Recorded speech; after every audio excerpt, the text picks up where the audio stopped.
What's going on, YouTube? Metal Complex here, and today I've got a knife that I'm really excited about. One that I kind of lusted after for a long time and finally found for myself. This is the Great Eastern Cutlery, actually TDOET variant, number 15 Crown Lifter. This is a slip joint style folding knife made in true old school fashion, meaning all the materials are well, you know, materials you would find on an older style slip joint. Really beautiful knife, at least to me. Some of you guys don't like older style knives, and some of you really do. I'm getting into them. I'm going to show them on the channel every now and then, so I'm really excited about this one. But let's go ahead and get some measurements here. Close the bottle opener there. Overall length on this knife is going to be just a little over 6 inches, like 6 point, not quite 6 1/4, 6.1, 6.2, something like that. How about the blade length? Overall blade length is about 2 3/4, though the cutting edge is exactly 2 1/2. Let's do some size comparisons here real quick. I'm zoomed way up, so everything else is going to look huge.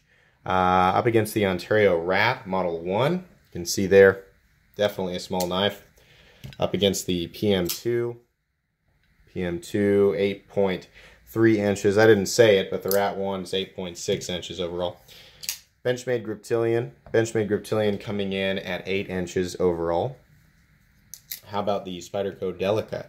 Spyderco Delica coming in at 7 inches overall. So we're getting closer. Let's do a size comparison with a knife that makes a little bit more sense.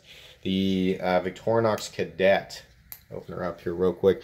The Victorinox Cadet, I believe, comes in at 6 inches on the dot. Let's check to be sure. It's actually a little less than, it's quite a bit less than 6 inches. It's like 5 3/4 inches overall. Yeah, something like that. So, anyways, this is more of a cadet-sized folding knife, slip joint style. Now, the reason I hunted this one down, there's a couple of reasons. Number one, I really wanted a Geck number 15 that had a Wharncliffe or sheep's foot style blade. And I went down that rabbit hole initially with the Navy knife and the rope knife, and I thought for sure those were going to be the ones. But the rope knife was too pretty, and the Navy knife wasn't the exact scale that I wanted, and both of them had bails, and that bothered me. The other thing that bothered me is I realized just the single blade wasn't going to do it for me as far as like what this knife was going to be for me. Now, everybody carries these differently. Some people carry traditional knives in their front right or left-handed pocket in a leather sleeve to keep them sort of upright. And people like me carry them in their back pockets. In my case, my rear right pocket, where I was carrying this knife. And forever, sorry, trying to zoom in. Forever, this knife was my dedicated backup pocket knife. It served as a knife that I was more ready to hand off to somebody asking to borrow my knife. You know, I don't feel comfortable handing off a knife like the M390 Griptilian to just anybody because people cut stupid things open. They try to cut cans open, or they try to cut things with wire in them, and I've had too many knives get nicks and rolls on the blade from my coworkers and friends trying to use them to cut stupid things, and that's more my fault than anybody's fault. So I've been carrying this knife as a backup, which is fine. If they nick, you know, this blade, it's much easier to sharpen out. You know, it's got a little blade on it, and then the other reason I liked it so much, I don't really use any of the other tools except for this one, the bottle opener, the flathead screwdriver. I do light, you know, little pry tasks. Of course, the bottle opener is very useful, but those two things. And then it's always handy to have a little flathead on you. So the reason that the Crown Lifter was so appealing to me is because it had the blade that I wanted, and it, you know, it had the look that I wanted. This has the green micarta with the bolsters on there. Really nice looking. But it also, the only other thing on this guy is a little flathead bottle opener that also would probably do just fine with very light prying tasks. So this had everything that I wanted in a little slip joint folding knife. And it will be, even though I actually do have a little leather sleeve ordered for it just because I want to see what that's like and see if I enjoy that, this will be my new dedicated rear right-hand pocket knife. Now, the problem is that Now I'm going to be carrying 2 knives most of the time that I don't feel comfortable ever handing off to people. So maybe I just need to say no. Why don't you tell me what you're trying to cut and let me do it? That's essentially the purpose that this knife is going to serve now. So I'm really, really excited about that. Let's weigh this knife. I've been talking this whole time and we have not weighed it yet. So let's go ahead and get the scale out here. Overall weight on this guy, 2.47 ounces. Remember, there are two things on there, the blade and the bottle opener, so the entire knife is a little heavier than what it would normally be. 2.47. I think the other GEC 15s I showed on this channel were about 1.8 ounces, so that makes sense. 2.5 ounces is not something that I'm going to shy away from. That's might be heavy to some people for this size of knife, but it's not really heavy to me. Let's go ahead and do the paper cut test. As always, the paper cut test is not a definitive cutting test. It's really just a way for me to show you guys, how it feels right out of the box, brand new, versus the universal standard of sliciness, the Spyderco Paramilitary 2. So I generally take a pass with the PM2 and then a pass with the knife in question, then I compare the two. Some of you will get something out of this, some of you won't. It's probably more for me than anybody. So pass with the PM2, slicey as ever. Pass with the Crown Lifter, also extremely slicey. This is a very, very thin blade. Doesn't have a whole lot of room to drop, but it is pretty much, it's not fully flat ground, but it's pretty close. It's also a knife that doesn't have any belly, so it's a little bit surprising because you're kind of just, like the Artisan Falcon that I showed yesterday. It's just kind of, you're just kind of pushing that blade through material, but this is a knife that I'm going to be using to open letters, open small packages, maybe boxes every now and then. And I feel like that blade style or that blade shape is going to excel at little tiny tasks like that. The other reason I like this knife is, like I said, I work in an office setting. I feel a lot more comfortable having that in my pocket so that if somebody does need something, cut and I can cut it, I really don't want to do this in an office. I want to carry this because I'm a knife person and I like to have a larger knife on me.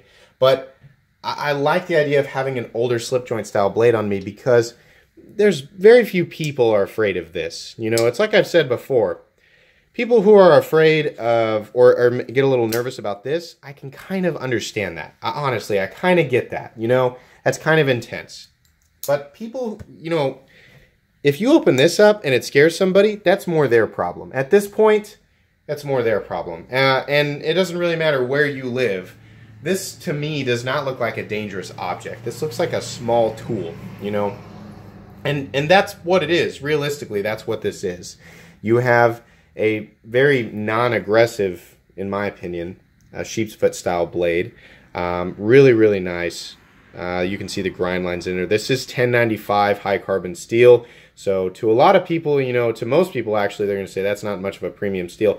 But keep in mind, the nature of these Great Eastern cutlery knives, they kind of like to keep the more traditional materials in use versus, newer stuff, S35 VN, M390. You're not going to see that kind of stuff with Great Eastern cutlery, at least not right now. There's a nice little graphic here on the blade. You see that a lot. Down here you see the TD out or TD wet. I'm not sure how to pronounce that. Somebody can probably correct me in the comment section. Remember, I'm very new to slip joint folding knives. It says made in the USA. Really nice. Then you have the model number or model code, I guess, on the back. Beautiful polished bolsters. Seamless transition into the OD green micarta scales. The pins look really, really nice. Back here you can see everything is nice and flush. This is just beautiful back here. All the way around, looks really nice. You can see the bottle opener is centered and the blade is also centered. No issues there. There is no blade play up, down, left, or right on this guy. Technically down there would be because this is not a locking blade, but very, very solid all the way around, and fit and finish is excellent. Moving on here, this is the part that I'm not really totally excellent at. The resistance here, putting it away and then pulling it back out, I guess the pull, I would call it a 5. It feels very medium to me versus other slip joint style knives that I've handled, but a lot of those were older and they might feel harder to pull out just because there's gunk built up inside of there. So, but this one is really easy to pull out. And the big reason that I like this so much is this was pointed out on another video. I don't use the nail nick. I just pinch open it right there. My thumb fits perfectly into that slot and I just open it up like that. It's so easy. I love that. And it's so easy to put away. Though I will say this, you have got to keep your when you're gonna, if you're gonna do this with one hand, you've got to keep this finger back. I did it on this finger. Last night, sliced my finger open doing that because I had it too close to the top. It's coming down. It's going to stop at the mid-stop there. But if your finger's too close, you're gonna cut your finger open. And then, of course, down into the retracted position, it stays firmly in place. So nothing to complain about there whatsoever. Now, I don't want to speak for, and I know, I'm going to get directly opposed by a lot of people who are much more knowledgeable about slip joint style knives than I am. But to me, this is the ultimate slip joint knife. The size is perfect. It's lightweight. It fits easily in my back pocket. There's no bail or extra thing, or there's no weird thing hanging off the back of it that's bothersome to me. The blade steel is adequate. It's going to be easy to sharpen, though I'm only going to be using it on light stuff like paper and cardboard. It's easy to deploy the blade and put it away, and it's got literally the only things that I will really ever need on a multi-blade or multi-tools style small knife. The blade, a little bottle opener, a little flathead. That's absolutely perfect to me, and I will use this. I plan on actually using this. It also is, the Eau de Green micarta.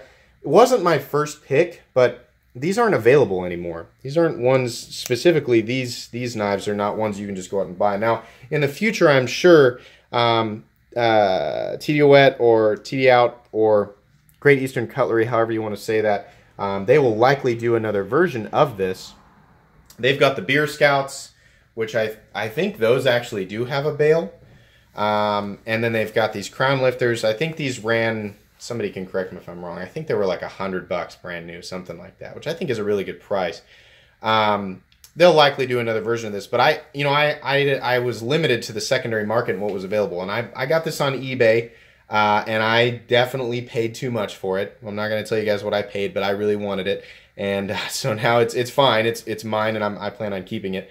But I wanted to talk about a couple of things here, because there's a trend that's happening in the knife world where slip joint style knives are coming back. They're gaining traction, except they've evolved into these modern tactical, well, not really tactical, but modern style, knives where there are materials like S35VN and M390 being used. Benchmade's doing it. Rick Hinderer's got his Slippy. JE Made Knives is doing it. We Knives is doing it.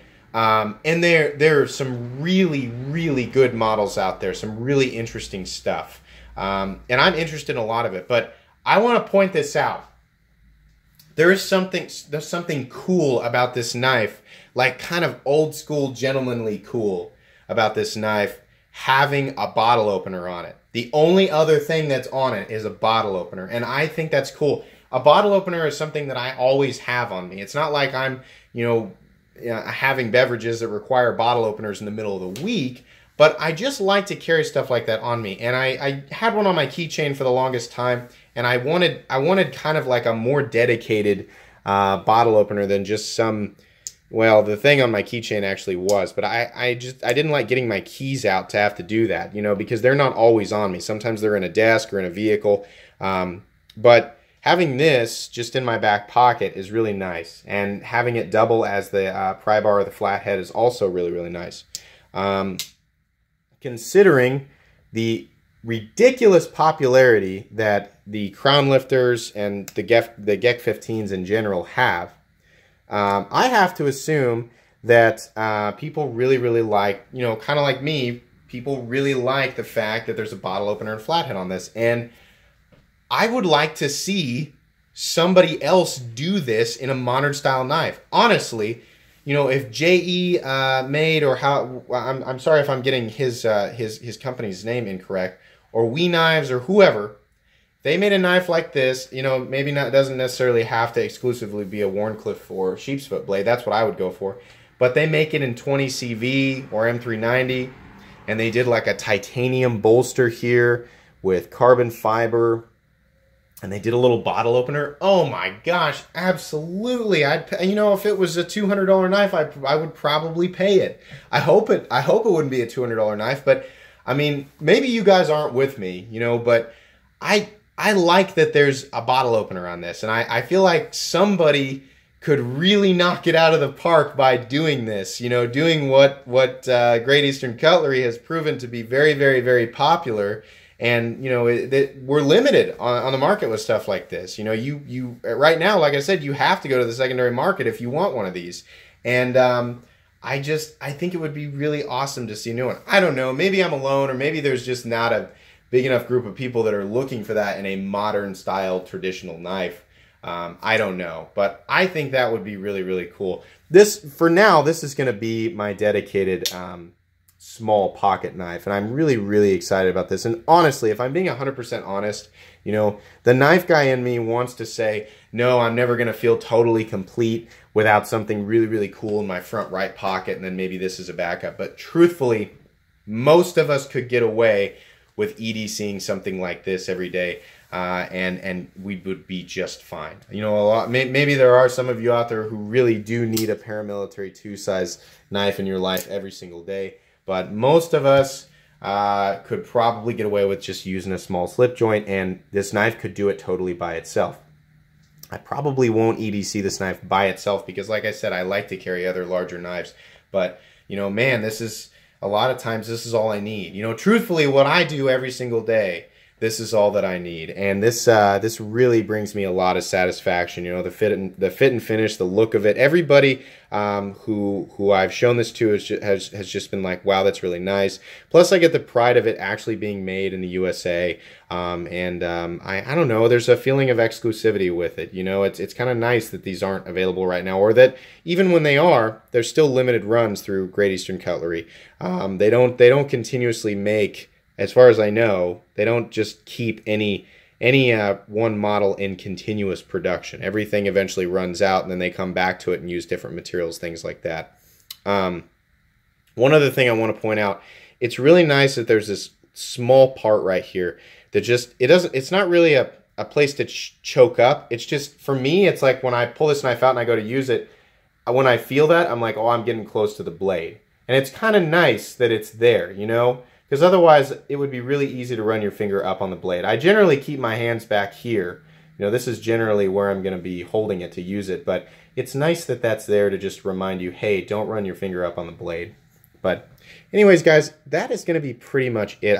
I've really wanted to share this knife with everybody and talk about it a little bit. And I had kind of put it off for a while, but I'm glad to finally be able to do a video on it. So anyways, if you enjoyed this video, please leave a like. If you'd like to check out my other content, I do, of course, have lots of videos of knives that are either expensive or inexpensive that I do or don't like, so check those out. And if you enjoy all my content, then please subscribe to my channel because there's definitely more coming. Thanks again for watching, and have a great day.